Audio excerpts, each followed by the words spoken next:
I caught my fiancée cheating on me at her nephew's birthday party, so I gave her a birthday surprise of her own and financially cut off her entire family, forcing them to move back to their trashy house, take their kid out of private school, and stop paying for their grandma's pills.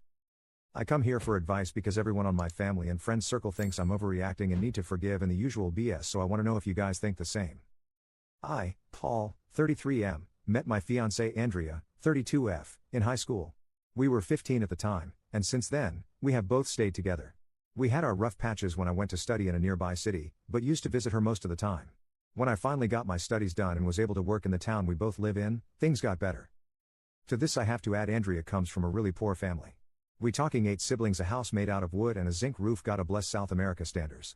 So knowing this, I was mostly the provider of our relationship. It didn't bother me. I loved to take her out to eat ice cream and see her smile. Same when I take her to car rides on my father car. As time progressed, the things I could afford got better. Since I study in IT and landed a high-paying job working on the town bank, I was almost set for life, I could say. To this that I got myself a nice place to live that I rent from an old man that my parents knew. We are talking one of those ranch houses with plenty of rooms to spare and 2 floors all, so she could live on a bigger house like she used to say. Then one day she asked me if her parents and 2 of her sisters, 12F and 14F, could come live with us, that their living conditions are really bad, and I knew that, so I said yes. We had rooms to spare and we weren't expecting a child, so why not? I thought I know them, and even humble as they are, they're good people. Fast towards then, and I helped pay for a private school for her 2 sisters plus some medical treatment her mother has going through. I must say the rest of their brothers try to pinch some money but mostly have day-to-day jobs, and you know how the economy is a hellhole down here, so it never bothered me helping them since I could. Now comes the famous D-Day. We got invited to a birthday of one of her nephews and told her she should go first, then after I'm out, I'll go. I arrived 2 hours later, then I ask one of her nephews where is she, then he points me at the restroom place the park has, so I walk there. I turn the corner to see my fiancée hugging and kissing one of her family friends. She sees me. We both lock eyes. Of course she panics, tell me this is not what it looks like, right? I bolt towards my car. Funny scene that me running out of the situation make the other kids follow me thinking I'm playing a game. Still, her family pick up fast something was happening as she start banging on my glass windows and screaming as I turn the car on and then drive off. I have no idea what happened after that, just know I felt like garbage and went to my parents' place and hide on one of their empty rooms.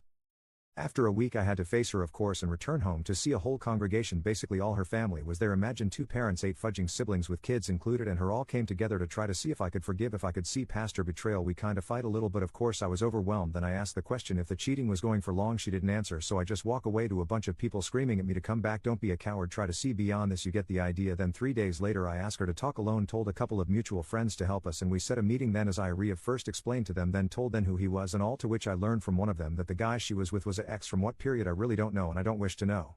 So you get the idea. That the moment I learned about that information I dropped the meeting, sent her a message saying is cancelled and that I would go pack my stuff. And so I did. 2 weeks later, after the whole fight, I was moving out the place back to my parents. We fought a lot and had to face each and every one of them trying to convince me to forgive their sister. Mistake, but I end up blocking them and putting my foot down, telling them is not their business. Then her friends pile up, even some of my friends too, saying is just a mistake and blah blah. Then what hurt the most was both my parents saying that seeing me like that wasn't right and perhaps I should forgive and fix our relationship, and yup, in this whole parade of people nobody give a dang how I was doing, only our relationship, to which I end up cutting ties with most of them besides some of my best friends and my parents on a low contact deal as I moved to a 1-by-1 bad block apartment I could rent fast.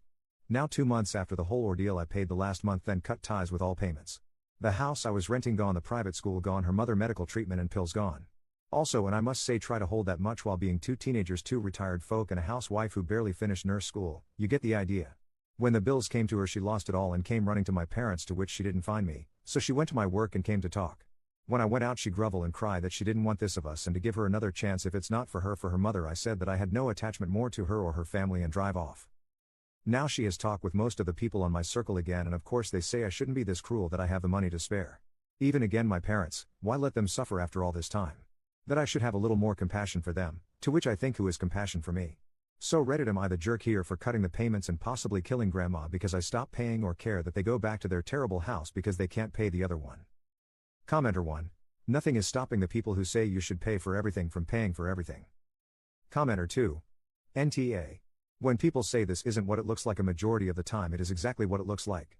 It's not your responsibility to support the whole family or be concerned about what's going to happen to them. Cut ties. And move on with your life. It seems that you'll be better off without the weight of the family dragging you down financially. Commenter 3. Her and her family are using you as a cash cow, so she got caught and now she is sorry. You are not in the wrong. Cutting ties and funds is the appropriate thing to do. How long was cheating? You don't even know. She wouldn't answer, so for quite some time, a year maybe 2, Maybe since you were in school hoping to make your lives better. This is no longer your problem. Your friends need to respect your decision and respect you more than trying to make you someone's open wallet. Update. Well, I never thought I would be back writing an update, but after a couple of private messages asking for it and a couple of life-changing revelations and some major bad news, I think I'm ready to write this. So, before I begin the update, I'll add some information I learned around a month and a half ago about my ex. Basically, a friend of hers saw my frail appearance while I was working. I lost around 15 kilograms from this whole drama and harassment, so she felt guilty about hiding so many secrets of my ex and wrote to me on Instagram telling me to meet up. We met up in one of the plazas, and she told me that she was getting married soon. She felt guilty about what she hid about my ex. For starters, she explained when it all started. Like many guessed from the previous post, it was around the time I was doing the 4th year at university to my graduation. Since it was a heavy time for me, personally, I didn't come back home as much, so we kept it long distance for a time and the stress made me not focus on other things, like social or interactions and such. During this period, she was studying to become a nurse, but then she stopped studying. Her reasons? She didn't have the money for it, or so she told me. The actual reason was that she got pregnant by the guy and had an abortion. Her friend was there at the moment and told me that after that, she started to hate the hospital, so she dropped out of college. Yet, she kept seeing this guy until I came back after I graduated. She then told me that he's a trucker, hence, their escapades were few but still enough. In the years that I was with my ex, the reason you guys guessed it, it was that he was better than me in bed. It wasn't love or attention, just smashing. But later, during our time together, while also trying for a kid ourselves, she got pregnant a second time and she didn't know who was the father. Not wanting to risk the life she had at the time, she called that same friend to accompany her to the hospital and had a second abortion. For me, it was just something to do with her bladder, for what I can remember. Her friend kind of told me some more important revelations, but I was so shocked I couldn't listen anymore. Like, more times they met or what excuses she used. That same day, I went home and cried myself to sleep. Of course, now you can ask what she was doing after we broke up. Well, she went to live with him and since he goes out most of the time due to his job, she stays at the place he's renting.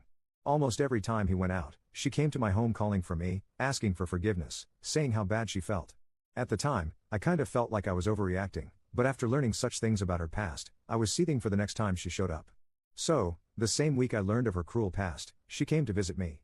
Before I knew it, I was lashing out against her, screaming and insulting her. It was loud enough that my throat hurt me for 3 days and I decided that it was enough so I went to the police. But when I wanted to press charges for a restraining order against her, the policeman at the time laughed at me, like I was saying a joke, and told me to man up.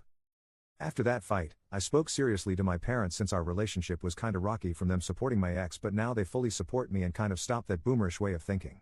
But I never saw my ex again after that time. After I knew, a whole month went by in silence while I tried to fix the bits and pieces of my life, thanks to friends and coworkers trying to cheer the gloomy guy. Now I can start the actual update, and before that, I must add a trigger warning for those that have problems with abuse or death in general. Now, around 5 days ago, while working, I received a couple of calls from my mother, which I cut, then messaged her on my break. She then told me to check the Facebook link she sent me, and it was a video of the news of the town saying about an assault and red room between a man and a woman, the woman, of course, being my ex, and the man, you guessed it, her affair partner. After I closed the video, I unblocked and called her parents to find out if that was true. They couldn't answer me through their crying, but when I came out of work her older brother was waiting for me to tell me the news and that he would love if I could go to her funeral, at least to forgive her. I obliged but my feelings were completely empty for her. I arrived with my parents, and her whole family came to greet me, some telling me how much they missed me. Then, when I got in, I kind of felt like I wanted to see her one last time, perhaps shed a tear one last time, but they had to mourn her with the casket closed due to the damage done to her face, so the last time I saw her was her shocked crying face as I shouted her. I said my piece at the time, and later she was buried. After her burial, the brother, who was the friend of the cheating guy, came to talk to me. First, he apologized because he also knew most of the cheating that was going around but decided to keep it quiet because of her parents' and sister's new comfortable life. Then he explained to me that while she was living with him, it wasn't all roses. He cheated on her during his travels and boasted about it to his friends, and verbally abused her, and physically once, but cut it after the older brother threatened him. He told me a neighbor of theirs called the police 3 times on them, and that she sometimes slept at her older brother's house. But since he's taking care now of his parents, the teenage sisters, and at the time his pregnant wife, the brother couldn't keep her for long, so she always returned to him until now, this last time. From what that same brother told me, it seems they fought the night before, and it got serious enough that he ended up doing that to her. The neighbor heard the screams and quickly called the police, but by the time they arrived, it was too late, he ran away. So for now, there's no justice for her. Now, my feelings? Well, I'm quite numb, to be honest. Perhaps still not touching ground, but to be honest, this is not the end I wanted to post or the karma she should have gotten. I know it's not the usual update one can expect, but thank you for reading it and for the comments on the last post. I will continue to lurk as I always did and hope for the best. With that said, thank you for your time. Edit. The police finally caught them while trying to pass the border to the adjacent country. Our province borders with 2 other countries, so I hope her family can now find some justice and she can rest in peace now. Commenter 1. Not everyone wants their cheating ex to suffer a horrible fate. You were hurt by everything that happened because you did love her, and the opposite of love isn't hate, it's indifference. So, it's understandable you feel a certain way about this. Still, don't let yourself fall into the trap of thinking this was something you could have influenced. We never have near as much control over our lives as we think, and that is exponential in the people around us. Commenter 2. I feel like when something this shocking happens, your brain just refuses to process it normally. You didn't want karma, you just wanted to move on, and now you're stuck with something too heavy to make sense of. Commenter 3. I'm amazed that the family didn't hit him up for money at the funeral. Also, her family must be incredibly forgiving. She threw away a lot of opportunity and stability for the whole family, also she can get some abusive jerks' jewels. Yet they still cover for her and support her when abusive jerk is abusive.